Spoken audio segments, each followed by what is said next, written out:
Welcome to a new episode of The Good Talk here in studio. Today we have Brady Leffler. Am I saying that right? Yes. Leffler? Yes. Okay, great.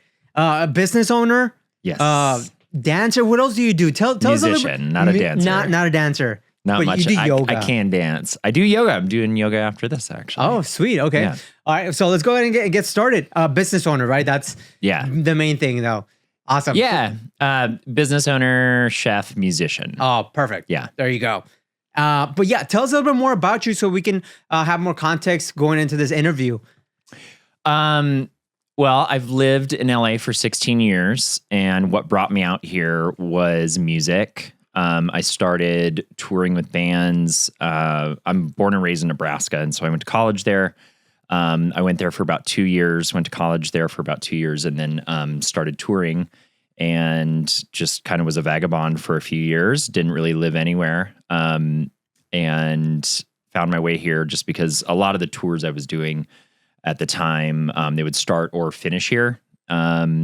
I had, made friends with a bunch of people. There were places I could stay here. I started dating a girl at the time. So LA kind of just naturally was like the place that I called home in 2008. So yeah, this month I hit 16 years. Congrats, 16 years. Wow. Yeah, I know. Yeah. It's been a journey. And, I started to kind of like build a new life here as a musician.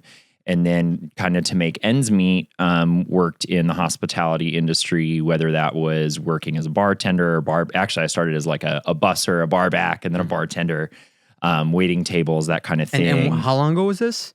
Right when I moved here. Those were some of my first jobs in LA, were working in kitchens or working front of house at restaurants, bars. Okay. And I've kind of always done that in some capacity just to kind of make ends meet in between gigs, as a musician or working for bands.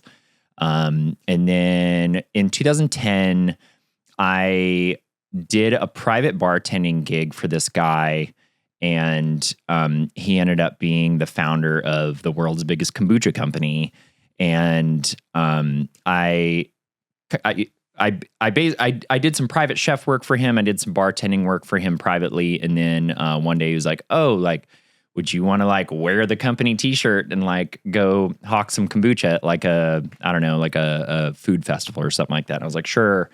And then, lo and behold, I kind of became a brand ambassador for this company, and then continued to kind of work for them in various capacities as like a field marketing manager doing events and stuff. And then in 2017, I wanted to get out of the restaurant world and just kind of wanted like the next step in my life. And I created this big boy job, this department at his company called Research and Development, also known as R&D.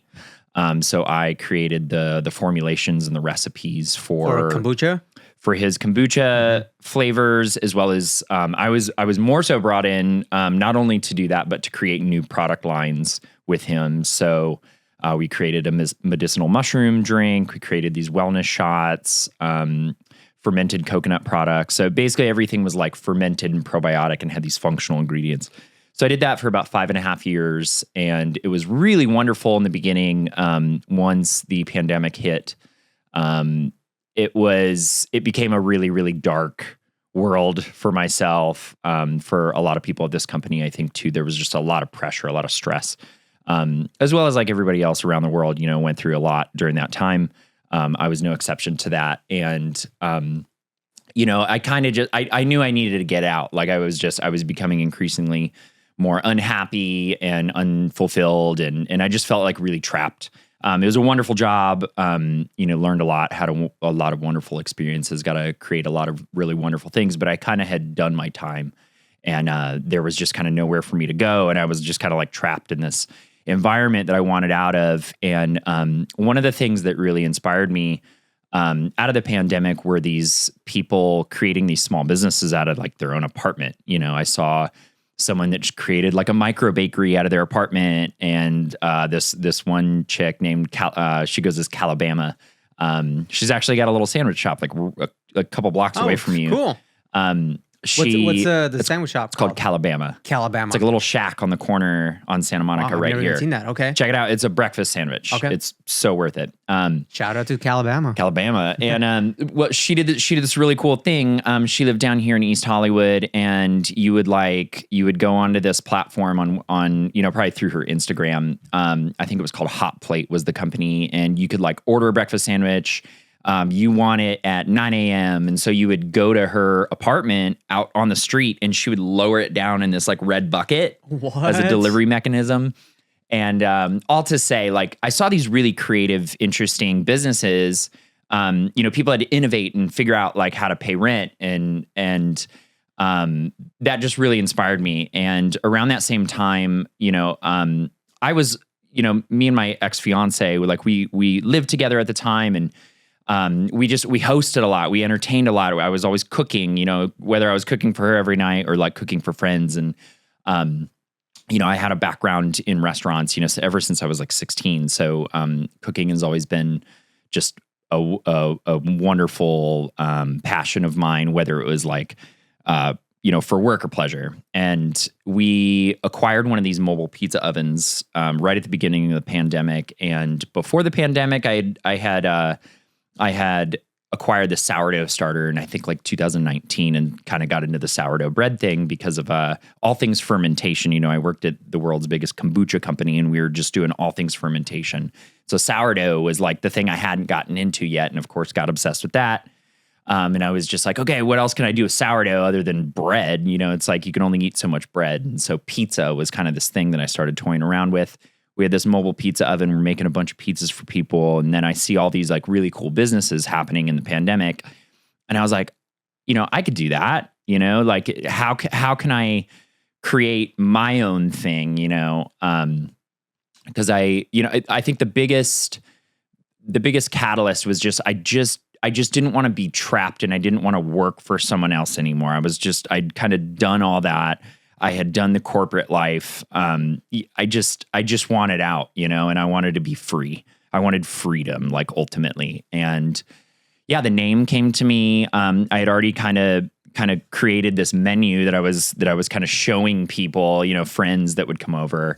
And the name Hi-Fi Pizza Pie came really quick. I'm an avid vinyl collector and like old equipment, kind of what we were talking about up here, like vintage, cameras and phones and stuff like that. And so I have all this audio equipment, as well as I'm a musician. And, some would call me a hoarder of vintage gear and instruments. I'm not so much anymore. I keep the good, and I kind of get rid of or fix the old broken stuff. But anyway, Hi-Fi was kind of an ode to like my hi-fi audio equipment. And so Hi-Fi Pizza Pie was this name that I kind of birthed in that. And, I created an Instagram and launched it on Pi Day, which is 3.14, March 14th of 2022. And then I took a meeting there was this brewery up in Carpinteria that I was meeting with, that I was friends with, and that I was potentially going to work with. And I did end up working for them in a limited capacity as a sales rep. But anyway, I was talking to them about coming in as like a consultant, brewing, that kind of thing. They did cider, mead, and Jun. Jun is a honey kombucha. Mead is a honey wine, and cider is fermented apples or pears or whatever. And I brought them some of my sourdough pizza, and they're like, "Oh my gosh, you should do a pop up here. We have food vendors that feed our guests on the weekends." And I was like, "Great, I'd love to do it." So we put one on the books, and that was like kind of my first thing. Was that like your first gig in this? That was my first booking. Okay. And I think so that this was like March, April of 2022. I booked it for I want to say like July. But my first gig was actually in late June of that year, which right around this time, a lot of things happened for me.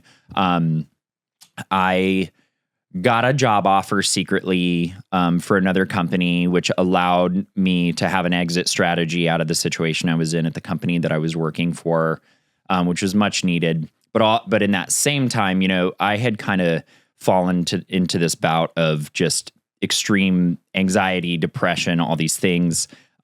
Through that, without like unpacking all of that, my fiance, let me know that she was leaving.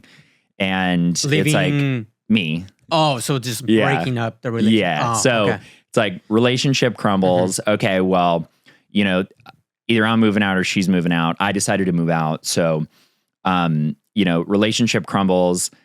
I got to find a new home. And now I'm finding a new job, or I found the new job, or it found me rather. All this happened in a 6-week period. And then in that time too, I activated my business too. I did my first gig. I catered a private birthday party at a bar. They closed down the bar. The guy who owned the bar, it was his girlfriend's birthday. And he's like, hey, why don't you come in and do the food for it? Do pizzas, do a little limited menu. And so I kind of did like an Italian thing, an arugula salad, a pasta, pizza, that kind of thing. And it was like, it was born, you know, it was like, I got, you know, I did my first gig and then I had a booking a few weeks later at this brewery up in Carpinteria. So that was kind of how I started doing this. And then that guy that owned the bar, he allowed me to use his kitchen as kind of my own commercial kitchen space. He's like, hey, you know, like this used to be a restaurant bar pre-pandemic. Post-pandemic, we're just using it as a bar. No one's using the kitchen. Go ahead and use it to your heart's desire until we need it. You know, then we'll kind of have to give you the boot. So I had the pleasure of using that kitchen space for about 6 months to build my business until they needed it back. And, you know, they brought in a chef to do a menu for their bar and whatnot. So extremely grateful for that opportunity, and it allowed me to grow my business. And so through that, I, you know, booked more pop-ups. I was booking private catering, you know, just kind of getting the kinks out and just working really, really hard. Not only to build the business, make ends meet. And then on the side as well, I was working for another kombucha company, developing new products for them. I actually didn't do much with the kombucha side of things. I did. Is that the new job that you got? This was back in 2022. I no longer work for them. I worked for them for 6 months as a contractor. Okay. And so that got me out of the situation I was in, which I'm also incredibly grateful for. And then it allowed me this freedom too, because I was a contractor. So I didn't have to be there 9 to 5, Monday through Friday. I did go in every day for the most part. But you know, I could come in at like 10, leave at like 2 or 3, kind of come in, bang out what I needed to get done, and then get out of there. And then I'd go to the bar and I'd work on my pizza thing in the evening and sell or prep or whatever there. So I was doing a lot of things simultaneously, which is kind of always what I've done for the most part. I've kind of always had like 2 or 3 things going on. And I think that 5.5 years of working in like the corporate world, working for that big kombucha conglomerate, you know, I was just tied to one thing. And that was, again, like I just felt so trapped, and I didn't have the motivation. I didn't have the time.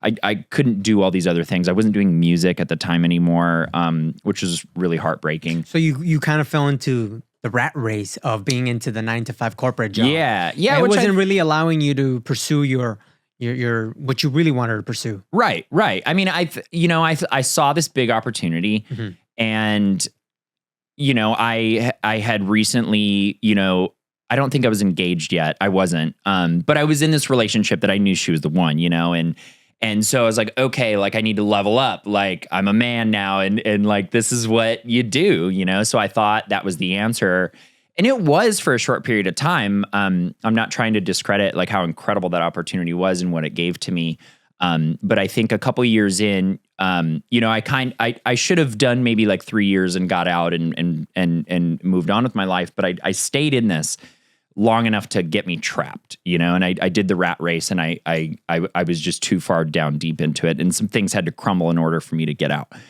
So I'm really grateful for that. Yeah, it allowed me to, you know, kind of have this new discovery of life and, you know, tap back into what I'm here to do and my passions. And I was able to like really spread my wings, and, you know, I'm contracting for this new company that allows me the freedom to build my business.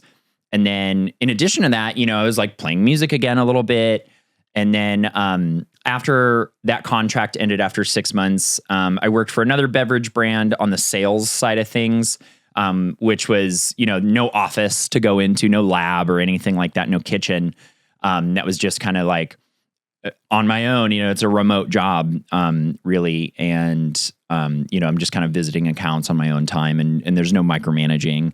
Again, that allowed me to build my business, as another source of income, all while, still just kind of like keeping the gears turning, and the inspiration going in the beverage side of things. So it's like beverage, music, and food. And then into 2023, as that beverage job was also another contract job that's kind of ending. My business is growing, and I get this really incredible opportunity to tour with a band that I really, really love, called the All American Rejects. I was called to All American Rejects. Yeah. Okay. Yeah, to fill in, playing keys. So for music, what do you play? What's your music? I'm predominantly a keys player, Mm-hmm. but I also do play guitar, play bass a little bit, do background vocals, that kind of thing, Okay. percussion. So back to the All American Rejects tour. Mm-hmm. So what happened after that? You got this opportunity? Well, their main guy, he was having twins, and sooner than expected, and he could not fulfill the 6 weeks of touring that was coming up. And they needed to find somebody to substitute for him like ASAP. And I got the call and, sent in a little audition tape for them. And they're like, awesome. Like, if you're good, we're good. We're buying you a plane ticket today. And I was like, cool, let's do it. And it was very, very fast. And I had 3 days to learn, I think they handed me like 20 songs. And I was on a plane in 3 days, flew to Denver. The first time I met them, was like on the plane as we're flying there. And the first time I ever played with them was at sound check of the first show. It was a sold out show. I think it was like 3,500 people. And I did this 5-6 week tour with them, which was great. Like I love that band. And I remember like buying their first record when I was like a sophomore in high school, and just loving that album, and to be able to play those songs and just vibe with the guys, was a really incredible opportunity. And I did a festival with them just this last summer. Again, kind of filling in. So you're still in touch with them. You still kind of still in touch with them. Okay. I'm not their main guy. But so that was like 6 weeks that you went on tour with them. Yeah, in end of 2023. Okay. Yeah, and then again, I played with them just this last August. We did a festival up in Canada that was really fun. I think we played in front of like maybe like 8,000 people. Crazy. Yeah, it was fun. It was a lovely bunch of guys. Yeah. Like it was. What I kind of wanted to allude to was like the end of 2023 was when I did that tour with them. It was like for me, that was one of the biggest, things in music that I had done. And it was the most successful tour I'd ever done. I had played to bigger crowds. I've maybe even played with bigger artists, but like just that checked every box for me. It was like, I like the music. I love the guys. Just all these things, it was just in terms of like being a professional musician. That was just a wonderful experience for me. And it was like, that was in 2023, it was like my business is the biggest it's been, I'm like breaking last month's record, like month after month after month. Music, like that was the most successful tour I had done to date. And I was still working in beverage, I was working this wonderful job for this company doing sales and marketing for them. Just Remote, yeah. And it was just, life was good, like I had come into my independence in a new way, in a new light, and just life was awesome. I mean, life is still awesome, It's like all those things I've continued to grow and have continued to blossom. I'm playing a show on February 1st with another band that I really, really love, called Phantom Planet is the name of the band. They had a big hit called California. That was the soundtrack of the OC back in the day, and they have some other hits, Big Brat being one of them. But they're doing a show on February 1st, and I'm going to sit in on keys, maybe guitar on a song, I'm not sure, but they have some other special guests they're featuring, so I'll be one of many.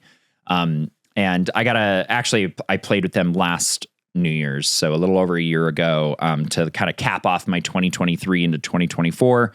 I played a New Year's show with them. And also another band that I really love, that like I bought their record in 2002, that same year that I bought the All American Rejects record. And I remember just listening to that like over and over and over. Look at you now, you're playing with these bands that you kind of, I guess, looked up to back in the Definitely day, looked yeah? up to them. Yeah. Like it's such an honor and a pleasure to Yeah. be able to do stuff like that.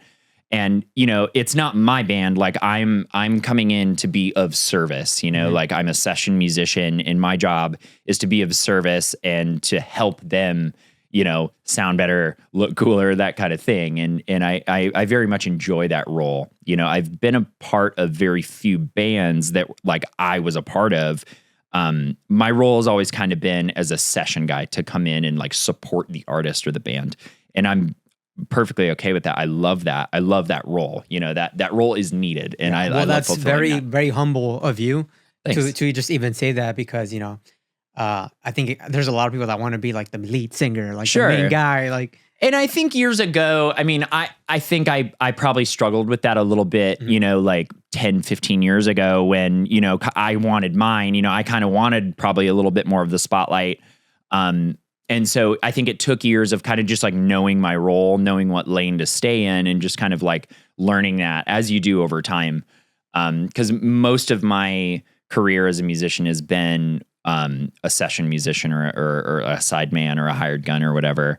And, you know, yeah, for some, to your point, like some people, like they want to be the spotlight. They want to be the star. They want to, you know, it's like, there's this saying and no shade on background singers, but like no background singer wants to be in the background, you know, it's like they want their light, they want their spotlight. And, you know, I think I did learn that very early on, but I think I did struggle with it in certain examples and certain capacities playing with various artists, again, like well over a decade ago.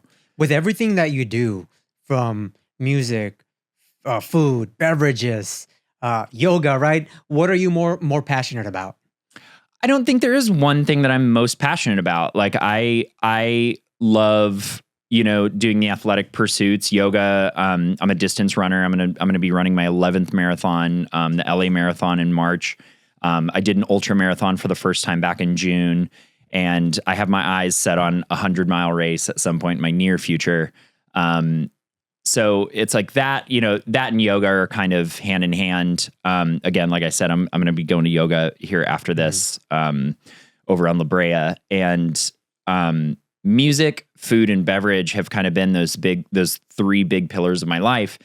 And I'm a little ADD. I think I have that very much under control, and I use that as a superpower to go really hard on one thing and kind of tap away at these other two. And then when that one kind of takes a passenger seat or a back seat, I can focus on that other pillar and then, you know, that other pillar. And so I'm constantly always working on these various pillars, and they just take a side seat or a back seat whenever I'm focusing on the other one. So there's not one that I necessarily love more than the other one.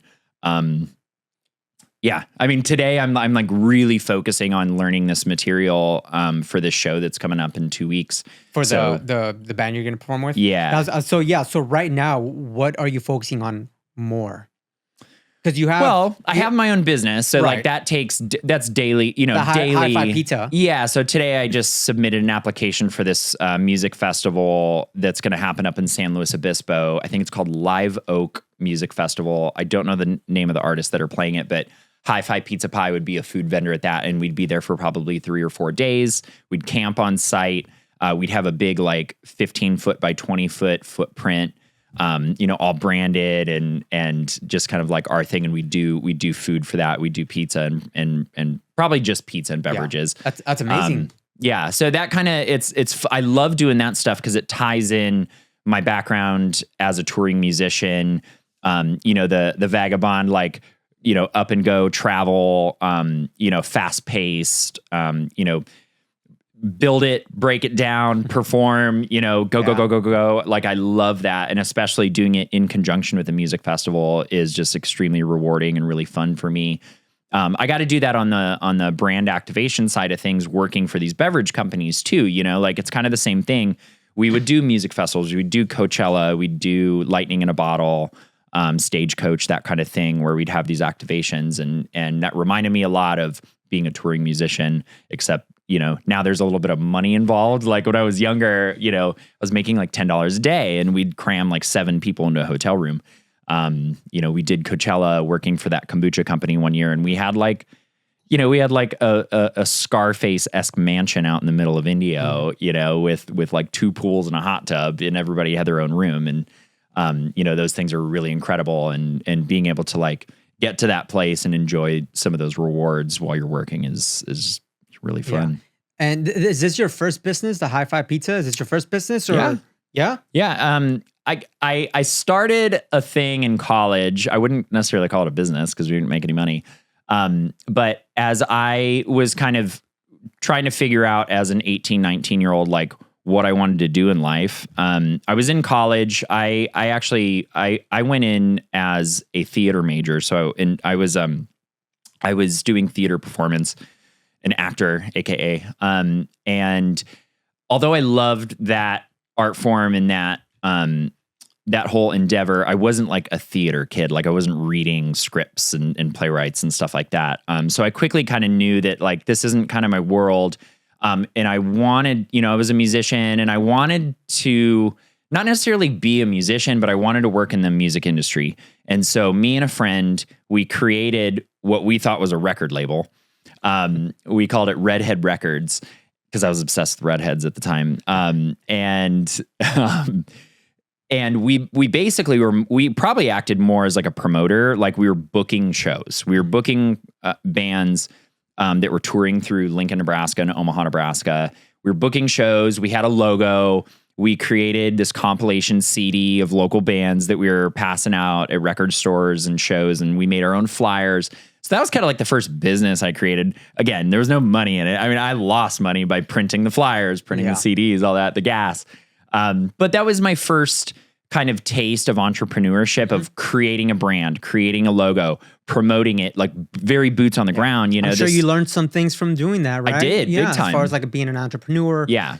Some business stuff. I'm sure you got some out of that you're probably using now for the business you have now. For sure. And that was back in 2004, 2005. But definitely, and I'm happy you reminded me of that because I don't think of that often. But that definitely, fast forward, like there's so many ties to that. Like I've kind of always been obsessed with like brands and images and, like this Lakers logo, for example. Like I was obsessed with the Lakers and I've drawn this logo on like as a kid in school, like all my notebooks and my book covers and stuff like that. And then band logos. Like I was obsessed with that. And so here's the logo for Hi-Fi Pizza Pie. My buddy designed that. I worked with him on designing that. And let's show that real quick. Yeah. I don't know what camera to show it to, but this is let's see if we can get this. Oh, there you go. Yeah. Hi-Fi Pizza Pie. It's a little beat up and bruised, but that's the gist. I've since changed the color scheme, but that's the gist. Yeah, but like that kind of encompassed like what I wanted, and I worked with him. We probably had like 5 or 6 iterations, and that was the one I was like, nailed it. Let's get a color scheme, and I've since kind of revised it a little bit. But and when you started thinking about becoming an entrepreneur and starting a business, what made you get into like the pizza niche specifically? Well, so I'd worked in food ever since I was 16, and when I started this, I don't know how old I was in 2019, maybe like 34.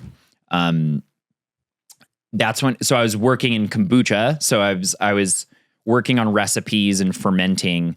And that's when I got the sourdough starter and got obsessed with sourdough bread. And it was like, okay, what can I do with this sourdough pizza? And so that was kind of how those things kind of snowballed into it. And then, like I said, like the pandemic kind of like inspired these small businesses that people could do with very little capital to start it. Like for me, it was like, okay, well, I have the oven, I have the recipes, I have to buy a 6-foot table, I have to buy a tent, I have to buy plates, just like little things. It's like these little expenses. I didn't need to get all those things overnight, but I needed some of them. So Amazon, invest. Yeah. So like invest like $400. Cool. Now I can do an activation. I could do my first pop-up. And then it's like, okay, I should, it was funny when I did the first one, I did it in Santa Barbara in July. It was hot as hell and sunny. And we didn't have a tent, and it was just baking us. And it was like, hitting the food. It was like, okay, like we really need a tent. Well, a tent's a bit of an investment. It's like probably $400 or $500. If you want a good one, you want one to last. And so it's like, yeah, you're just investing these little bits. And And now I have probably like 4 or 5 tents. I have like 7 or 8 pizza ovens. And it's just like you kind of grow these things. And so for me, I have all sorts of ideas and business ideas and passions. And I think a lot of people get overwhelmed with the thought of like starting a thing and they don't know where to start.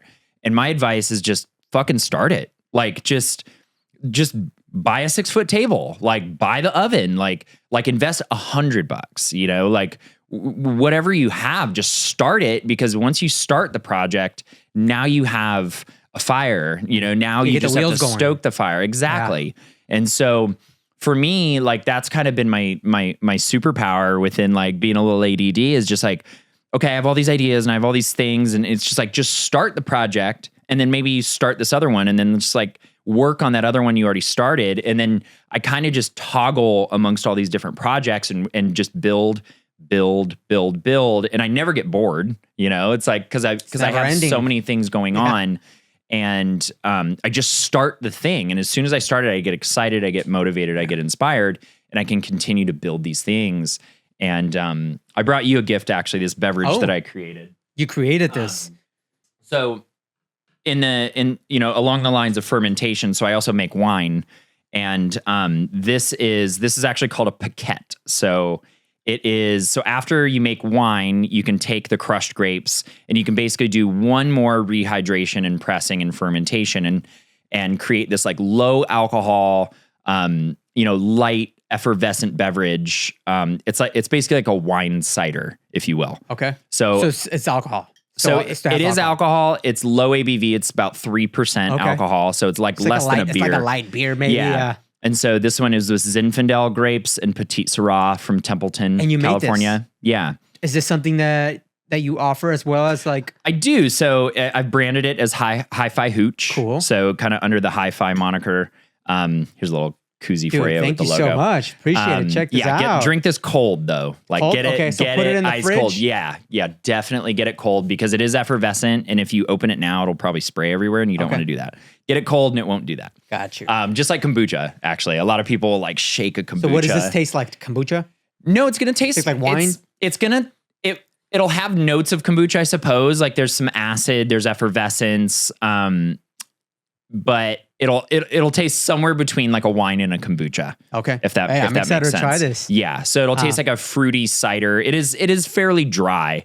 Because the sugars are all eaten up and converted into that little bit of alcohol. And because of the wine fermentation that I did first, there's not much sugar left. So basically what you're doing with the paquette, like the story of these being created, you know, or legend has it, is like the farmers that would make the wine would basically, you know, provide all the wine to the estate owner, manager, whatever. And then for the farmers, they would go, well, we have all this crushed grape. Like, can we do something with that? Let's make something for us.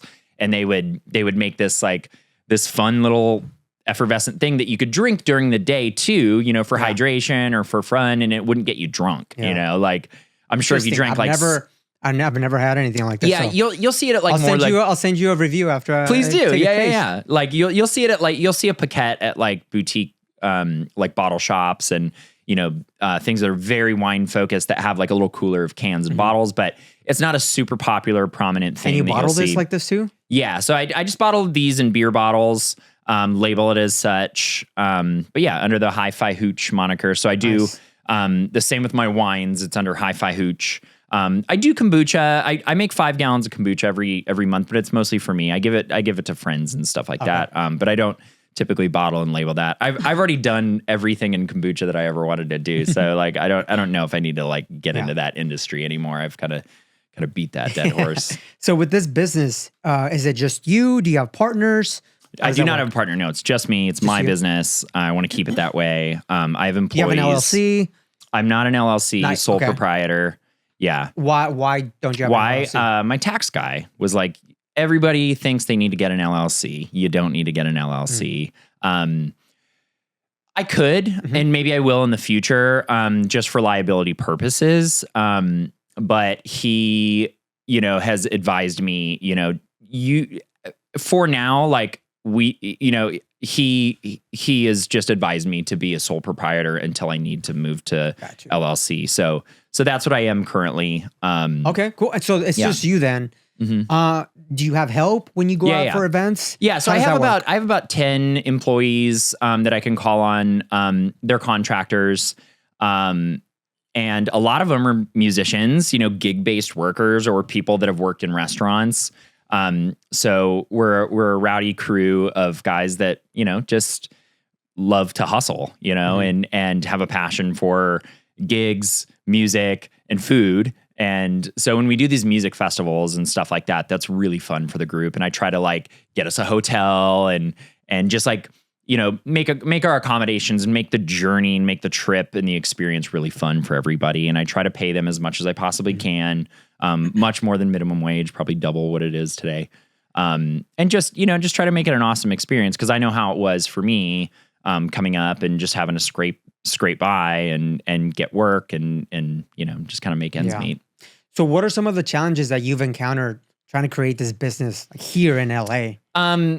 Well, when I first started Hi-Fi Pizza Pie, there was only 2 or 3 other people doing what I was doing, and now there's 10.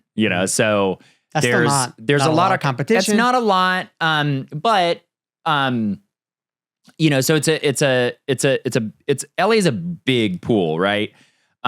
So that competition doesn't really affect me much. And honestly, I glance at it, of course, on social media and whatnot, but I try to not let it bother me. This person's doing so much better than me. I gotta, I use that maybe as fuel to just do better. But I don't see it as I'm not trying to stomp competition. I'm trying to allow it to inspire me. And honestly, I try not to even look at it that much anymore. Because I want to just do what I do and do it well and stay in my lane. And if you're focusing on everybody else, you're not focusing on yourself as much, and I've seen how that can kind of destroy people and eat at people in the past for other people that I've worked with. And it's I don't want to be that, I want to, LA is a community, and I think we should all be raising vibration, working together to raise one another. There's enough people in LA, there's enough consumers and customers. I don't need to fight for the majority stake of customers. There's enough people that are gonna buy food. We have to eat 2-3 meals a day, right? And a lot of people are buying meals and buying food and visiting food trucks and food pop-ups. So it's that I don't see it as competition, basically. So anyway, that's kind of a hurdle. Another hurdle is in a post-pandemic world, just people aren't going out to seek out new restaurants, and people aren't it's harder for me to just pop up on the street and put it out on Instagram hey, I'm doing a pop-up on Melrose, and have people flock out. That's just not going to happen unless you're insanely viral on TikTok or Instagram and people know your food. The Koji truck was this big, very arguably one of the most successful food trucks of the last decade, and they kind of started the food truck revolution. Chef Roy Choi, I believe it was, but he did this Korean Mexican fusion, and this truck was it was legendary and famous for finding out where they're going to be on Twitter. And I remember chasing them down in LA just to find this truck, and that doesn't really exist anymore. And so having to navigate and be innovative through these challenges of how do you get your product to people? And so I have to be creative with partnering with certain people on pop-up events and music venues. So we launched Hi-Fi Pizza Pie at the Bellwether, which is a music venue in downtown LA. So very grateful for that opportunity, taking over the food program there. We started back in September. And so we're open on show nights. We basically have our own restaurant in conjunction with them called the Virginian. So it's Hi-Fi Pizza Pie at the Virginian at the Bellwether. I know that sounds a little confusing. And the Bellwether too, being a relatively new music venue, they've only been open for a year and a half, but it is one of the most premier music venues in LA, and a lot more people are finding out about them. The same family owns the Terragram Ballroom, also in the same part of downtown adjacent. It's across the 110, on the to the west. And then they own the Moroccan Lounge, which is down in the Arts District area. And then they have some other venues around the country. I think their headquarters is up in San Francisco. But come see us at the Bellwether. That would be awesome. If there's ever a show you want to attend, let me know. I'll send you the calendar after this. Oh, okay, cool. Yeah, as long as it's not a super sold out show. I can usually get some friends in, Nice. and you can check out the show. You can come dine with us. Yeah. It's Love to. Yeah. yeah. And so what about marketing and sales? How do you go about getting customers and getting clients and getting bookings? Yeah. So I mean, again, it's like I feel like living in LA and also just navigating through a post-pandemic world. You just have to be creative and innovative on how you're going to do that. And yeah, I have to like make a lot of content and put stuff out on Instagram. I don't use TikTok. I know TikTok disappeared for 12 hours. Now it's back. And maybe I've actually been thinking about that. Like, okay, maybe I should like some of the stuff I create, the content I create for Instagram, I should probably be putting it on TikTok. But yeah, it's just, I mean, a lot of it is just getting in front of people. So luckily, like when I do these pop-ups, it's a way to get in front of people, deliver a great experience, a great product. And then, they are like, oh, hey, like, can we get your business card? Or like, hey, we're doing a private party. Would you want to cater it? And so that's a vehicle for me to get, these private event catering gigs, which is kind of, that's kind of like more what I'm shooting for. Like, I'm not trying to have a brick and mortar. I'm not trying to have my own restaurant. I have that in a limited capacity at the Bellwether, and that suits my needs and that fulfills me in that way. I don't want to be tied down to this restaurant that I have to keep the lights on 24/7, 365 and be in this lease and all that just seems very constricting. And I don't want to feel trapped again. I want to be able to be free. I want to be able to turn on and turn off this business when I need to. Like when I went on tour for 6 weeks, I was able to, get some people to kind of cover some of the catering gigs that I had. I was able to move some of my pop-ups. I did have to cancel a festival. But, I was able to turn my business off, go on tour for 6 weeks and come back and turn the business right back on. And I love that. And that's ultimately what I wanted. I wanted freedom to be able to, like, I'm the boss.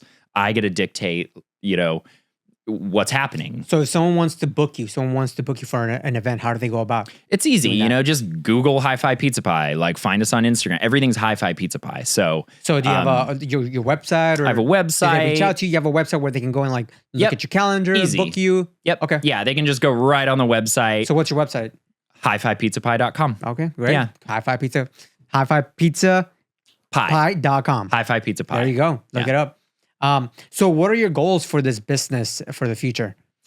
I think it's, again, like I don't have, some people are like, a lot of people are like, oh, is your ultimate dream, is your ultimate goal to have a restaurant? It's not. Like I want to continue. My goal is to continue to be creative and innovative within the space and have fun doing that. Like my goal is more about the journey than the end destination.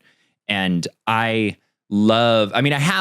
have some goals. I wouldn't say they're super macro goals. They're more micro goals. And I love achieving those micro goals and getting to the next micro goal, to the next micro goal.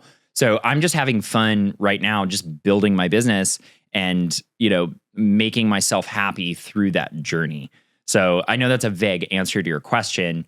But I'm growing the private event category like within my business, which has been wonderful.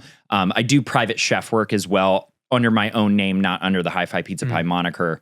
And that's been growing a lot this year, actually. Like I'm doing probably like 3 or 4 a month now into the next couple months, which has been wonderful. So I think just like my goal is to be able to do all these things without, it burdening my life, without ever feeling trapped, just having the freedom to do all these things to make ends meet, and to be able to dive into all my creative endeavors, making wine, making kombucha, playing music, doing food. So it's like, as we speak today, it's like my music life, my beverage life, and my food life are all at the height of what they've ever been in my entire life. And I'm very happy within that. So my goal is just to continue to grow all 3 of those pillars. Cool. And like, I'm on a very good trajectory as we speak today on all 3 of those. And I'm very happy with that. Nice. Yeah. Do you have any pop-ups coming up? Yeah, we're doing, let's see, we'll be at the Bellwether this coming weekend on Friday and Saturday night. Sunday, I will be up in Montecito, just south of Santa Barbara at the Post. It's this really cool new like outdoor mall, I guess you could call it. It's this boutique mall that's, clothing, coffee shops, jewelry, that kind of thing. I'm doing a series of pop-ups, probably the next like 4 Sundays there. So sorry, it's not local to LA.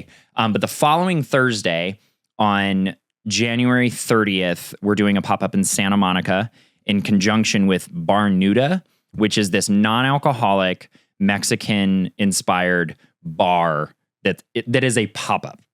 So I know that's a mouthful and that's kind of a lot, but they do these really cool non-alcoholic events where they make they utilize these various brands that make non-alcoholic spirits, wines, beers, that kind of thing, and they create these really, really incredible this cocktail program.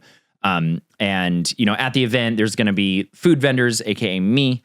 There's going to be like art, you know, live art. There's, I think there's like a musical performance as well. I know I've gone to them where they have like, they have this little like typewriter station that you can walk up to and they'll like write you a haiku based off of, you know, what you tell them about yourself, and they type it up and print it out and give it to you. You know, they're just like, there's cool little like fun activities in that. So if you go to Barnuda's, and can anyone just go to this? Anybody, pop-up?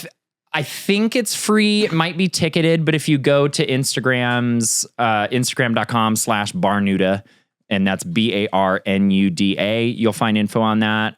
We'll be posting about it in the days leading up to it on our stories, and probably do a post on it to promote it. But my Instagram, follow Hi-Fi Pizza Pie. Follow Hi-Fi Pizza Pie on Instagram. Stay updated. Okay. Yeah, and I put content out almost every day. Cool. And I try to every week put our pop-up schedule there.